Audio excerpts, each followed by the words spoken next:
Oke, assalamualaikum warahmatullahi wabarakatuh. Selamat siang teman-teman semua. Kita lanjutkan lagi kuliah kita kemarin, fisika dasar, yaitu tentang magnetostatika. Semoga hari ini teman-teman sehat selalu ya, dan semoga keluarga juga diberikan kesehatan juga, amin ya rabbal alamin. Oke, nah kemarin pembahasan kita itu sudah sampai ke hukum Biot-Savart ya. Jadi hukum Biot-Savart ini digunakan untuk menentukan medan magnet. Di mana medan magnet menurut hukum Biot-Savart itu kita memerlukan pertama ada arus ya. Arus ini nanti akan lewat di kawat ini ya. Sehingga nanti kita akan memerlukan segmen kawat yang akan kita tinjau ya, serta titik pengamatan yang akan kita tinjau medan magnetnya di titik pengamatan tersebut ya. Sehingga nanti kita membutuhkan informasi, yaitu adalah panjang elemen kawatnya serta jarak dari elemen kawat ke titik pengamatannya. Nah, kemarin kita sudah membahas tentang kawat lurus ya, dan berbagai kondisi kawat lurus tersebut. Sekarang kita lanjutkan bagaimana kalau kita ingin meninjau besar dari medan magnet yang berada di sekitar kawat yang bentuknya lingkar ya. Nah, jadi misalkan ada kawat ya yang memiliki jari-jari A. Jadi ini ada kawat nih, jari-jarinya ini A ya, bentuknya lingkaran ya. Nah, kita ingin tahu ya berapa medan magnet yang ada di titik P. Nah, titik P ini berada di poros dari pusat kawat yang melingkar tersebut. Nah, jadi di sini hanya kita tinjau yang porosnya aja ya. Nah, berada di porosnya. Dengan jarak dari titik pusat lingkaran ini ke titik P ini adalah S ya. Jadi ini adalah jarak dari titik pusat lingkaran ke titik P, dan jarak dari titik pusat ke kawatnya ini adalah jari-jari sebesar A. Nah, di sini pertama, teman-teman lihat arah arus ya yang mengikuti tentu saja DL ini ya. Oke. Jadi I ini nanti akan mengikuti lintasan daripada kawat melingkar ini ya, sehingga arah arus itu nanti memiliki arah yang sama dengan DL. Nah, kemudian kita lihat bahwa ya, teman-teman lihat DL dengan R ini adalah jarak dari elemen kawat ini ke titik pengamatan ya. Nah, kalau teman-teman gunakan aturan tangan kanan ya, maka arah dari medan magnetnya itu akan mengarah ke atas ya. Dan teman-teman lihat di sini, sudut yang dibentuk antara DL dengan R, dimanapun dia berada, ini akan selalu 90 derajat atau saling tegak lurus ya. Coba aja teman-teman mencoba menggunakan dua buah pensil ya. Terus teman-teman buat pensil itu bentuknya adalah siku-siku ya. Nah, kemudian ambillah salah satu ujung pensil tersebut yang sebagai titik P ya, titik acuannya, lalu teman-teman putarkan ya, maka itu adalah nanti akan kita buktikan bahwa R dengan DL-nya itu akan saling tegak lurus dimanapun dia berada ya. Sehingga besar daripada DL cross R pada titik manapun akan menghasilkan sinus alfa sama dengan 1 ya. Itu karena dia saling tegak lurus. Oke. Nah, kemudian dengan menggunakan aturan tangan kanan ya, L-nya itu adalah jari telunjuk dan R-nya itu adalah jari tengah, maka teman-teman bisa mendapatkan arah B ya. Coba aja teman-teman kondisikan tangannya bagaimana kita mendapatkan arah B tersebut. Nah, dan kita lanjut, kalau kita udah dapat arahnya, maka kita bisa kerjakan selanjutnya. Misalkan ada dua titik yang kita ingin tinjau, yaitu adalah titik yang berseberangan ya. Titik 1 dan titik 2 ini dianggap berseberangan ya. Oke. Nah, setelah kita lihat, ternyata titik 1 ini ya memiliki arah B ya yang mengarah ke sana, dan yang titik 2 ini mengarah ke sebaliknya ya. Oke. Kalau kita proyeksikan B1 ini dalam sumbu X dan kita proyeksikan juga B2 ini ke sumbu X, maka B1 dan B2 ini akan memiliki proyeksi sumbu X itu saling berlawanan ya, dengan besar yang sama ya. Sehingga bila kita tinjau komponen X-nya, maka dimanapun B ini berada, maka yang mengarah ke sumbu X ini, yang mengarah ke sumbu horizontal ini ya, itu akan saling berlawanan, sehingga resultan daripada BX ini nanti pada seluruh titik, misalkan kita membuat kawat ini dianggap diskrit ya, jadi titik sini, kemudian di titik sini, kemudian di titik sini, dan seterusnya, itu nanti akan berlawanan dengan titik lainnya, titik seberangannya ya, sehingga resultannya nanti akan sama dengan 0. Nah, ini berbeda dengan komponen yang Y. BY-nya itu saling menambahkan ya. Kenapa? Karena arahnya itu, kalau kita proyeksikan antara B1 dengan B2 itu, arahnya sama-sama ke atas. Untuk komponen Y, bila tetanya ini ya adalah sudut yang dibentuk antara sumbu horizontal dengan B1 ini ya, atau B2 ini ya, maka BY-nya adalah B sinus theta ya, karena dia itu berada di belakang daripada B1 ini ya, yang tidak berhimpit dengan theta. Makanya ini di sini adalah yang ke atas ini sinus theta ya. Nah, sehingga kalau kita mengambil muatan kontinunya ya, resultan dari medan magnet sepanjang kawat melingkar pada arah Y adalah integral dari dB sinus theta. Nah, setelah kita dapatkan seluruhnya, bahwa Bx-nya itu sama dengan 0 dan By-nya itu sama dengan integral dB sinus theta, untuk mencari medan magnet di titik P ini hanya kita perlu untuk hitung komponen vertikalnya saja. Sehingga medan magnet di titik P ini akan sama dengan total daripada medan magnet yang mengarah ke sumbu vertikal atau sumbu Y. Nah, kita bisa dapatkan bahwa integral dB sinus theta ini, di mana dB ini tadi kita dapatkan dari mana? Dari hukum Biot-Savart ya, bahwa ini adalah mu 0 I dl dibagi 4V R kuadrat. Nah, DL-nya sini, kenapa hanya DL aja?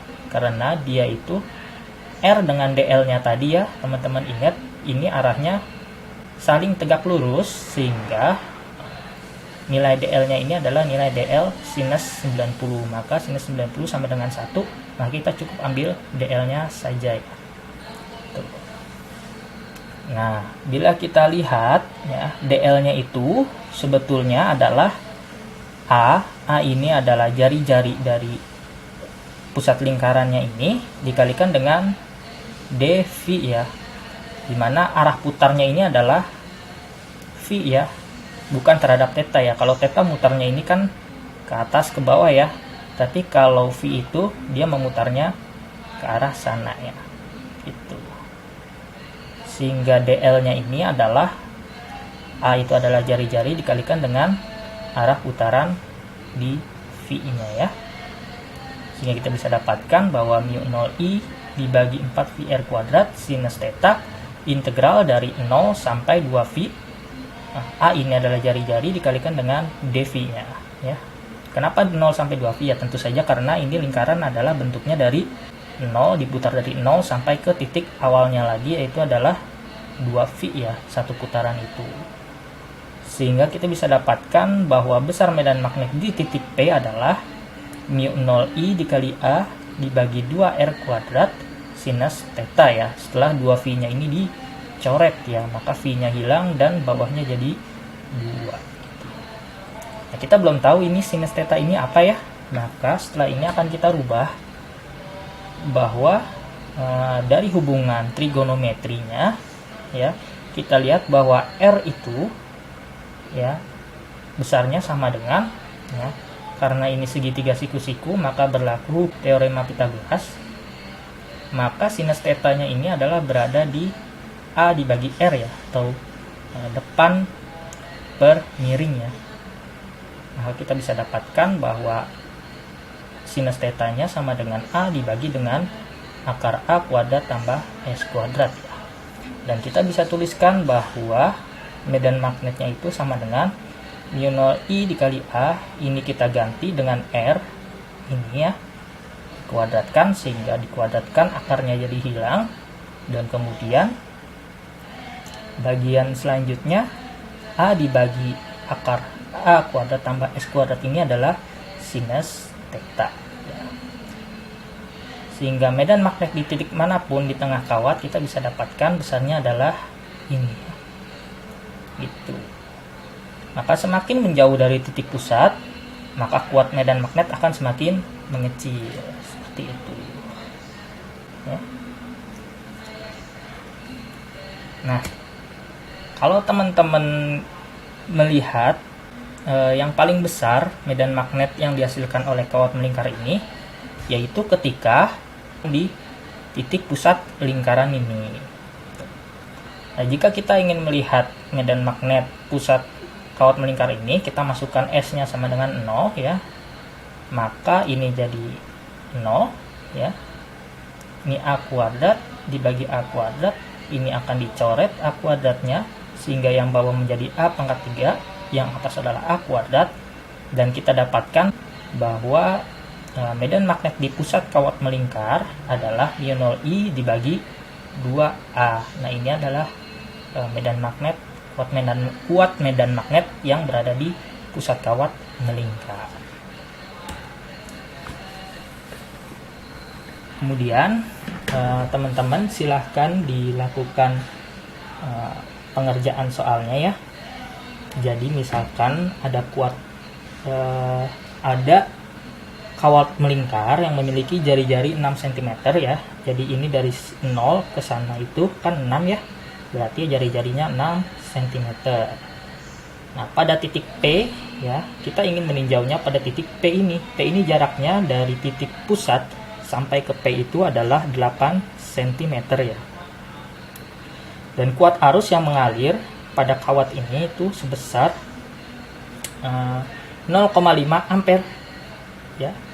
Berapakah kuat medan magnet yang berada di titik P ini? Gunakan yang kita dapatkan tadi dari hukum Biot-Savart untuk kawat melingkar ya. Oke.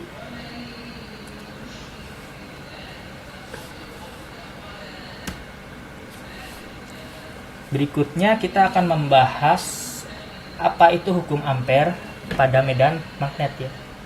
Nah, hukum Ampere ini berbunyi bahwa jika ada satu lintasan loop ya yang kita buat mengelilingi suatu arus listrik ya, di sini ada I1 dan I2, oke. Nah, maka besar medan magnetnya itu jika didotkan dengan L-nya atau didotkan dengan panjang lintasannya itu akan sama dengan mu0 dikalikan dengan arus yang dilingkupi loop tersebut gitu ya. Jadi kuat medan magnet yang dihasilkan oleh dua kawat ini itu yang kita lingkupin loop tertutup itu besarnya adalah ini ya. Nah, kalau bentuk diferensialnya ya, kita bisa lihat bahwa nabla cross B sama dengan mu0 dikalikan dengan J. Nah, J ini adalah rapat arus volume ya. Itu. Nah, tapi di sini teman-teman harus catatan ya, gitu, bahwa ini hanya berlaku untuk kasus arus listrik yang konstan ya, atau magnetostatika ya. Hukum ampere ini hanya berlaku di magnetostatika. Kalau misalkan arusnya itu nanti berubah terhadap waktu, maka kita tidak bisa menggunakan hukum ampere ini, tapi kita gabungkan dengan hukum ampere dan hukum Maxwell.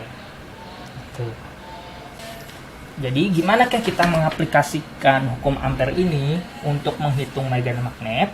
Misalkan ada kawat yang memiliki arus listrik yang mengarah ke kanan ya di sini.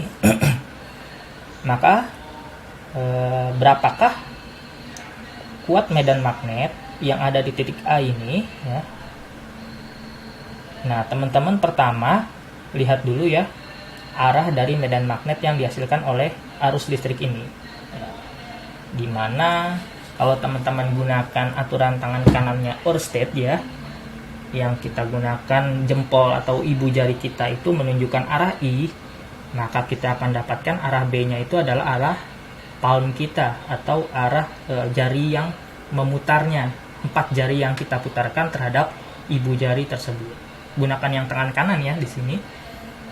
Maka teman-teman akan mendapatkan bahwa yang bagian atasnya itu nanti akan keluar dari bidang dan yang di bagian bawahnya itu akan masuk ke bidang gitu. Nah, gimana kita mengaplikasikan hukum ampere tersebut? Pertama, teman-teman buat suatu lintasan tertutup ya. Jadi buat suatu lintasan yang menutupi kawat ini. Dan kalau bisa simetris ya, supaya pengerjaannya itu tidak merepotkan gitu ya. Nah, di sini ya, kasusnya itu bahkan lebih sederhana ya, lebih mudah. Kenapa? Karena di sini kawatnya itu akan menghasilkan arah medan magnet yang searah dengan arah lintasan yang kita pilih gitu ya. Kita pilihnya itu bentuk lintasannya itu adalah bentuk lingkarannya. Nah, teman-teman terserah sebenarnya mau bentuknya itu lintasannya seperti apa, tapi paling mudah itu di sini kita gunakan bentuk lingkaran. Nah, kemudian kedua, teman-teman tentukan arah loopnya. Nah, teman-teman bebas mau arah loopnya itu adalah keluar, kemudian masuk ke dalam lewat sini, kemudian keluar lagi, ya, itu boleh, atau sebaliknya juga boleh ya. Jadi teman-teman misalkan arahnya itu ke atas sini, kemudian masuk ke dalam lewat sini, kemudian keluarnya lewat bawah gitu. Nah, kalau teman-teman menggunakan arah yang sebaliknya, maka nanti analisis daripada B.dl-nya ini akan beda ya arahnya. Nah, supaya kita gampang, maka kita ikut saja arah loopnya itu searah dengan arah medan magnet. Di mana arah yang di atasnya ini nanti akan arah keluar dan arah di bawahnya ini akan ke arah masuk ke bidang. Maka nanti B.dl-nya ini akan positif ya hasilnya. Kemudian yang ketiga, kita cari keliling lintasan loop yang kita buat tersebut. Nah, kita buat tadi lingkaran bentuknya, maka bentuk daripada lintasan loop itu adalah keliling lingkaran, yaitu sebesar 2V dikali A ya, yaitu adalah jari-jarinya. Oke. Nah, kemudian keempat, kita selesaikan persamaan ampere ya. Dan karena arah loop di sini kita ambilnya searah dengan arah medan magnet, ya, maka integral daripada B.dl ini nanti akan sama dengan B integral tertutup dl cos theta, yaitu cosnya 0. Kenapa? Karena medan magnetnya itu searah dengan arah dl ya, sehingga nanti mereka akan saling berhimpit. Maka dari itu cos 0 sama dengan 1, maka B.dl ini akan menghasilkan B integral tertutup dari dl. Nah, kemudian arus yang dilingkupi dari loop tertutup ini hanya satu ya. Oke, yaitu adalah diakibatkan kawat lurus yang sangat panjang. Oke. Nah, kita bisa dapatkan bahwa B integral tertutup dl, kita masukkan dl-nya itu tadi adalah keliling lingkaran ya, 2VA sama dengan U0 dikalikan dengan I enclose. I enclose-nya ini hanya dari I1-nya ini saja. Nah, kita bisa dapatkan bahwa kuat medan magnet yang ada di titik A ini ya itu sama dengan mu 0I dibagi 2V A ya. Dan ini terbukti hasilnya itu sama dengan analisis yang kita sudah gunakan menggunakan hukum Biot-Savart ya kemarin itu. Oke. Sebetulnya hukum Ampere ini sangat berguna untuk melihat kasus-kasus yang lebih kompleks ya, seperti pada solenoida maupun toroida. Ya, dengan menggunakan hukum Ampere ini maka analisa dari medan magnetnya itu akan lebih mudah dibandingkan kita harus menggunakan hukum Biot-Savart. Nah sekarang mari kita akan mencari medan magnet yang ada di tengah solenoida dan yang ada di ujung solenoida. Nah untuk mencari medan magnet yang berada di tengah solenoida ya, maka langkah pertama yang kita harus lakukan adalah membuat loop tertutup ya, atau lintasan tertutup yang kita bentuk di sini bentuknya bujur sangkar ya. Kenapa bujur sangkar? Nah, supaya arah medan magnetnya ini kan arahnya lurus ya di sini ya. Maka kalau kita bentuknya bujur sangkar seperti ini ya, maka yang lintasan 2 dengan lintasan 4 ini nanti akan saling berhimpit ya dengan arah medan magnet ini. Jadi kita cari arah yang paling baik gitu untuk mendekati medan magnet ini. Oke. Nah, kalau kita bentuknya bujur sangkar kayak gini, maka kita bisa definisikan ada 4 lintasan di sini ya. Jadi lintasan pertama ini arahnya ke bawah, kemudian lintasan kedua ke kanan, lintasan ketiga ke atas, dan lintasan 4 ke kiri ya, dan ini tertutup gitu. Sehingga total dari integral tertutup B.dl ini adalah BDL1, kemudian BDL2, BDL3 dan BDL4 ya. Jadi total dari 4 lintasan ini gitu. Nah, setelah kita membuat loop tertutup itu, langkah keduanya yaitu menganalisa arah-arah lintasan tersebut ya, sesuai dengan aturan B.dl. Maka pertama, kalau arah lintasannya itu paralel ya dengan arah medan magnet, maka nilai BDL-nya ini nanti akan maksimum ya, karena saling berhimpit ya. Itu dimana BDL cos theta ini kalau dia cosnya 0, cosnya kecil, saling berhimpit, maka dia akan maksimum ya.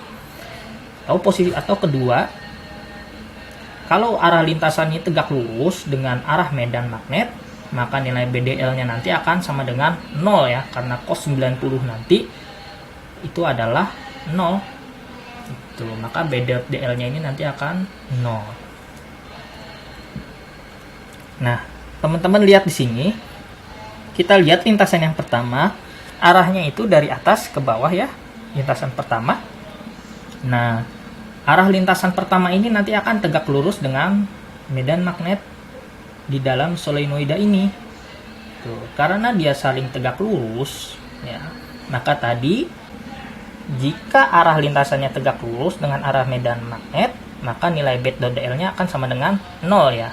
Karena cos daripada 90 itu sama dengan 0. Kemudian BDL2, kita lihat di sini bahwa BDL2 ini nanti arahnya akan searah dengan medan magnet. Sehingga pada arah 2 ini nanti hasilnya akan maksimum gitu.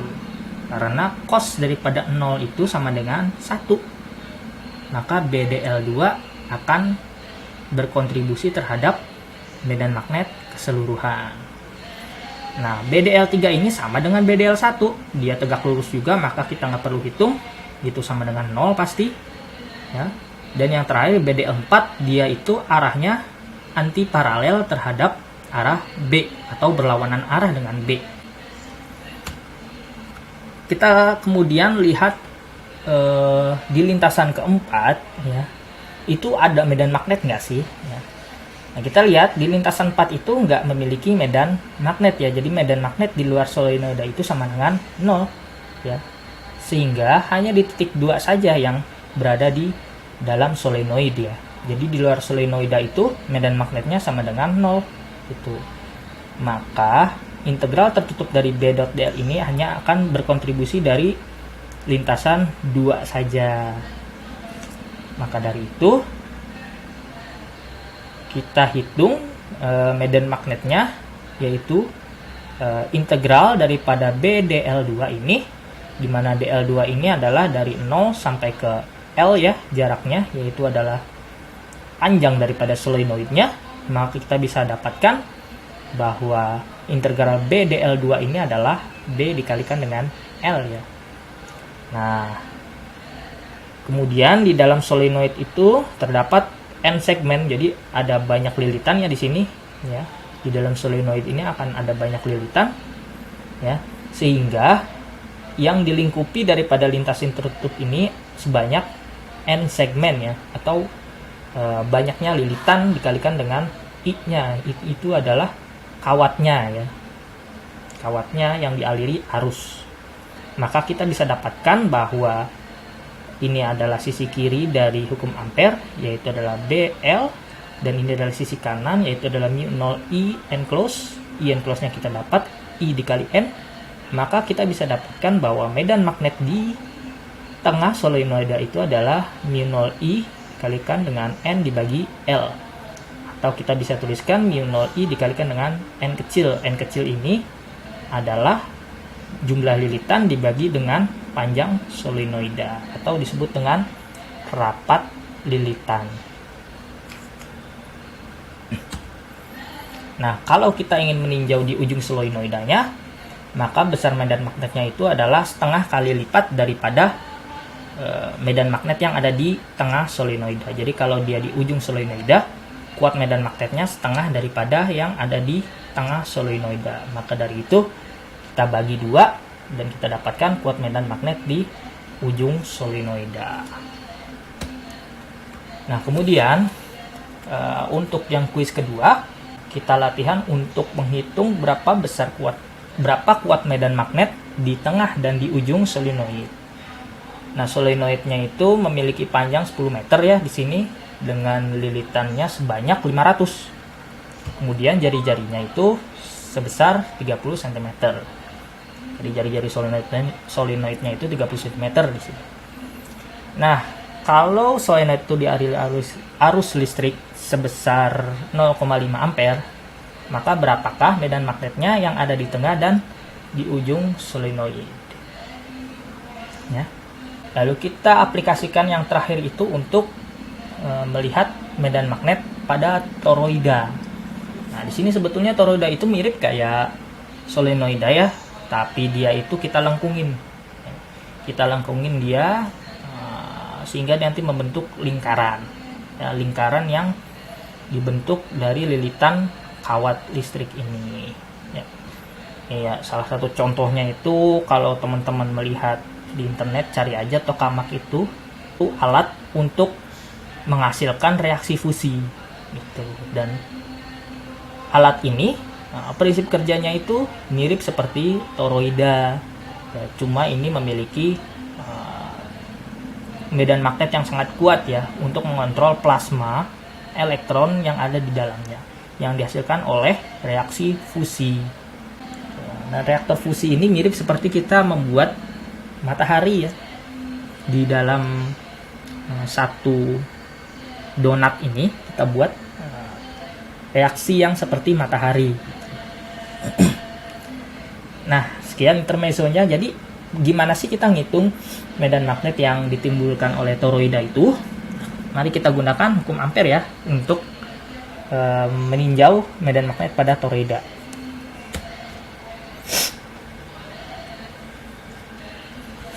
Jadi kita misalkan toroida itu memiliki jari-jari terdalam adalah R1 dan jari-jari terluarnya adalah R2. Dan kita buat lintasan tertutupnya itu yang berada di tengah-tengah jari-jari R1 dan R2. Nah, lintasan tertutupnya ini nanti berbentuk lingkaran ya. lintasan tertutupnya nanti akan searah dengan arah medan magnet. Nah, di sini bisa teman-teman lihat ya. Ketika dia berada di sini, ini adalah DL-nya dan ini adalah B-nya, nanti akan searah dia. Kemudian di sini tentu saja dia akan searah dan dimanapun akan searah. Tuh, medan magnet dengan lintasan loopnya.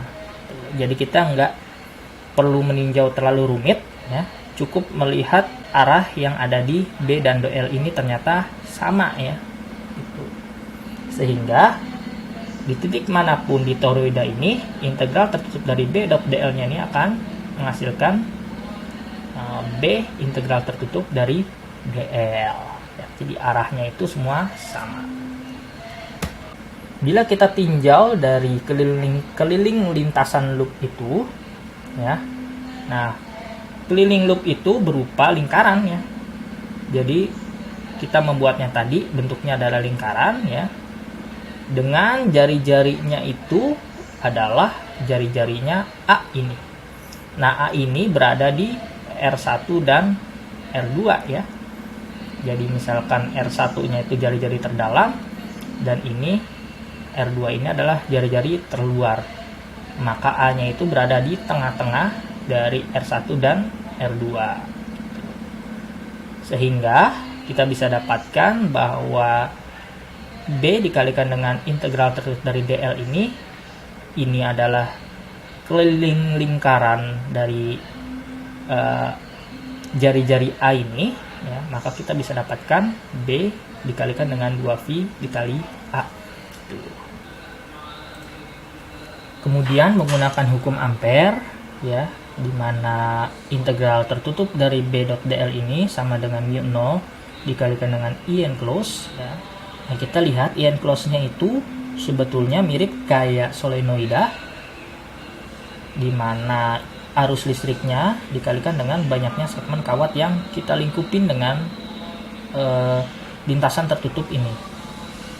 Nah, sehingga kita bisa dapatkan bahwa dari persamaan pertama tadi ini adalah yang sebelah kiri dari hukum Ampere ini, kemudian yang ini adalah sebelah kanan dari hukum Ampere ini.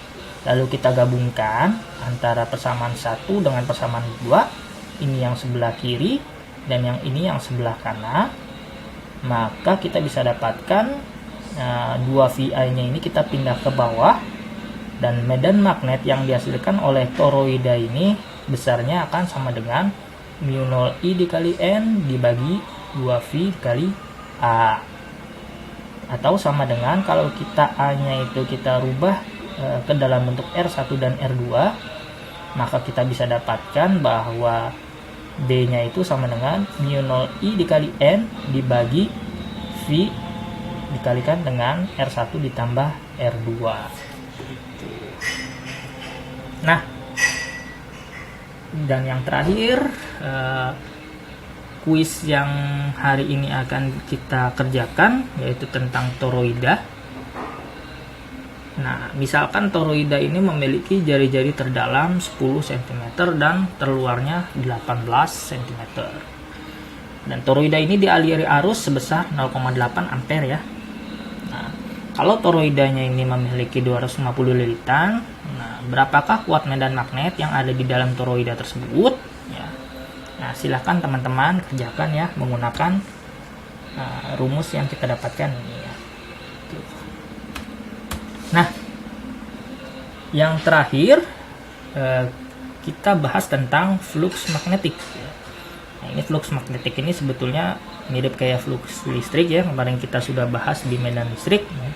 Jadi intinya pada flux itu adalah kalau misalkan ada satu medan yang menembus satu bidang ya. Jadi misal ada bidang yang memiliki luas sebesar A ya, ditembus oleh satu medan magnet di sini, maka flux magnetiknya itu sama dengan integral dari B didotkan dengan DA ya, di mana B-nya ini adalah arahnya ke kanan dan DA ini adalah arahnya yang tegak lurus terhadap bidang. Jadi misalkan ada bidang nih ya, maka arah DA itu adalah arah yang tegak lurus terhadap bidangnya. Nah, kemudian kita bisa dapatkan kalau misalkan arah DA-nya itu ke atas ya, dan arah B-nya itu ke kanan, ya, maka dari perkalian dot antara B dan DA ini, ya, nanti akan menghasilkan sudut yang saling tegak lurus, ya. Sehingga sudut yang saling tegak lurus itu akan menghasilkan theta sama dengan 90 derajat, ya.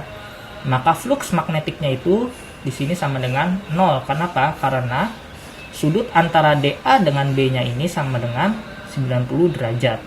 Sebaliknya, kalau misalkan arah DA-nya itu searah dengan arah B, ya, maka sudut antara B dengan DA-nya ini, ya, akan saling berhimpit sehingga theta-nya ini nanti akan sama dengan 0 dan menghasilkan cos theta-nya ini yaitu cos 0 sama dengan 1 gitu.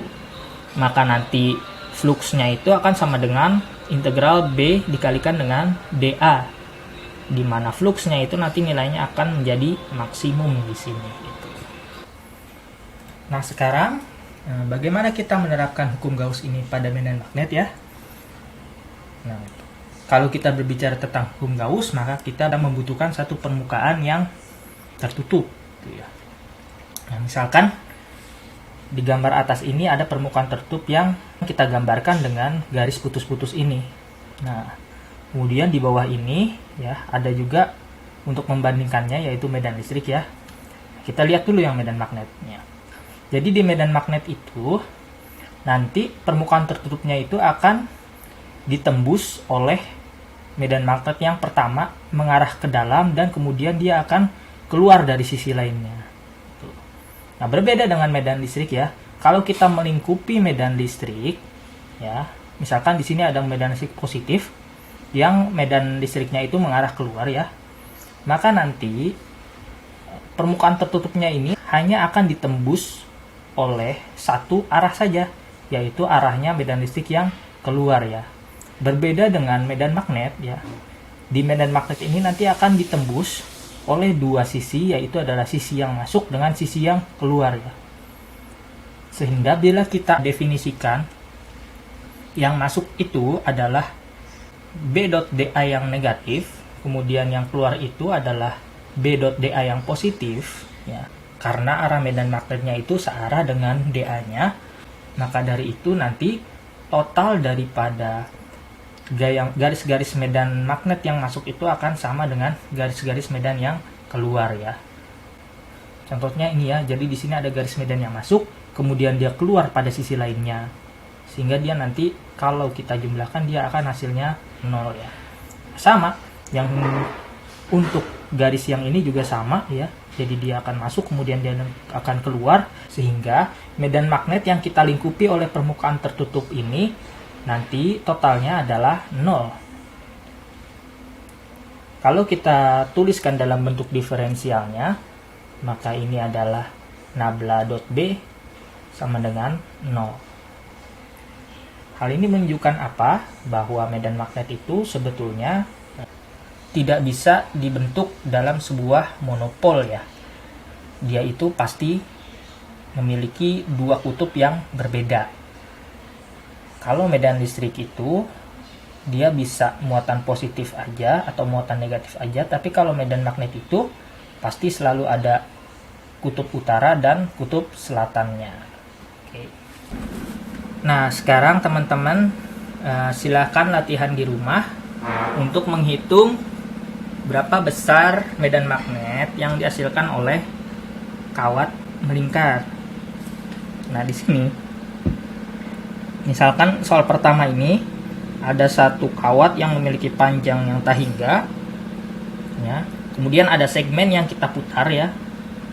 Segmen yang kita putar dengan jari-jarinya itu putaran ini adalah 0,1 meter, ya.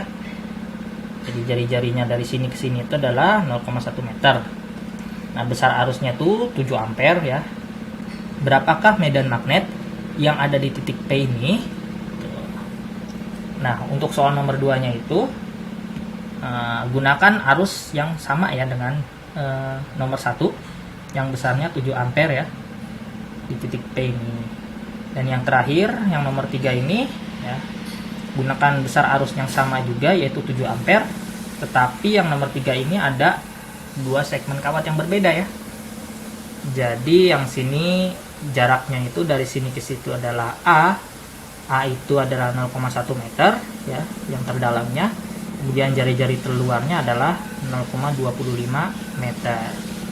Maka sekarang berapakah medan magnet yang ada di titik P ini? Nah, ini adalah titik P-nya. Oke. Jadi teman-teman harus lihat dulu kalau yang nomor 3 ini arahnya, yang pertama itu arahnya ke atas, dan yang kedua ini arahnya nanti akan ke bawah. Nah, nanti akan seperti apa medan magnet yang dihasilkan? Nah, terus teman-teman pahami dulu ya arahnya. Oke. Untuk soal yang terakhir, yaitu untuk melihat apakah teman-teman sudah mengerti konsep tentang flux magnetik ya. Jadi misalkan ada solenoid ini ya, yang memiliki panjang itu 2 meter, jadi panjangnya itu 2 meter ya. Kemudian memiliki lilitannya sebanyak 50 ya. Jadi jangan teman-teman lihat di sini cuma sedikit ya, tapi ya kita anggap aja itu ini adalah 50 lilitan ya. Nah, solenoid ini memiliki arus listrik sebesar 0,6 ampere ya. Nah, kemudian berapakah pertama medan magnetnya yang dihasilkan di tengah solenoid? Jadi teman-teman hitung berapa medan magnetnya yang ada di tengah solenoida dan yang ada di ujung solenoida. Nah, dari informasi pada nomor 4 ini, nanti nomor 5-nya itu kita akan gunakan informasi dari nomor 4 ini. Nah, jika terdapat dua buah koin logam ya, jadi ada dua koin logam nih yang memiliki diameternya itu 3 cm ya. Nah, koin logamnya ini diameternya 3 cm. Nah, keping logam pertama ini yang ada di tengah ini ya, dia kita miringkan ya terhadap sumbu vertikal. Jadi kita miringkan sebesar 30 derajat. Tuh. Oke. Dan yang di ujung solenoida itu tidak kita miringkan ya. Maka hitunglah perbandingan flux magnetik antara keping 1 dan keping 2. Jadi berapakah perbandingan antara flux magnetik di keping pertama dan yang ada di keping kedua itu berapa? Oke. Nah, seperti biasa nanti dikumpulkan di minggu depan, hari Minggu pada pukul 23.59. Oke, sekian untuk materi hari ini. Semoga teman-teman bisa paham dan semoga teman-teman juga sehat selalu di sana sehingga kita bisa bertemu lagi di semester depan ya. Assalamualaikum warahmatullahi wabarakatuh. Salam fisika.